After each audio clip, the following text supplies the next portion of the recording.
महीनमा भोले के महिमा, सावन के महीनमा भोले के महिमा हवे बड़ा भारी।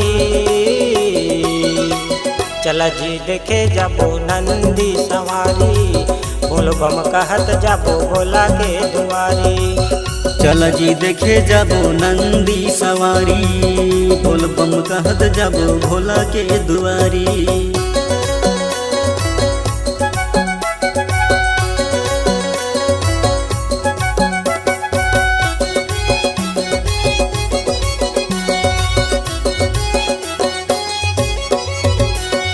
बेलपतिया चाउर चढ़े महिमा एकर न्यारी, बोल बम गाले भैया सुनी तोर गुहारी।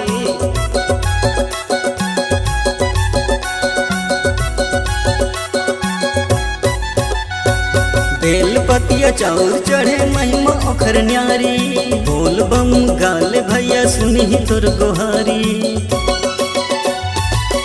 शंकर जटाधारी जग में सबले प्यारी, शंकर जटाधारी जग में सबल प्यारी। करे हवे नंदी सवारी, उमापति भोले बाबा शंकर जटाधारी।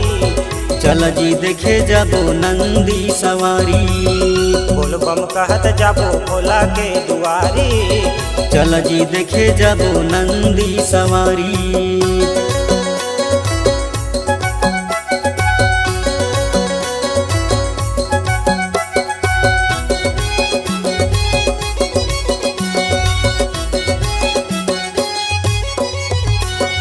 भोले बाबा डमरू वाला नंदी तुर सवारी, खनकेश्वर वाला बाबा कहित नर नारी।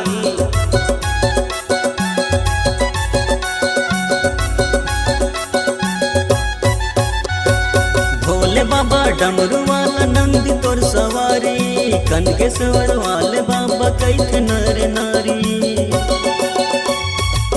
जटमा गंगा बहे मथमा चंद सोहे, जटमा गंगा बहे माथि में चंद सोहे। खड़े हवे नंदी सवारी, उमापति भोले बाबा शंकर जटाधारी। चल जी देखे जाबो नंदी सवारी, बोल बम कहत जाबो भोला के दुआरी।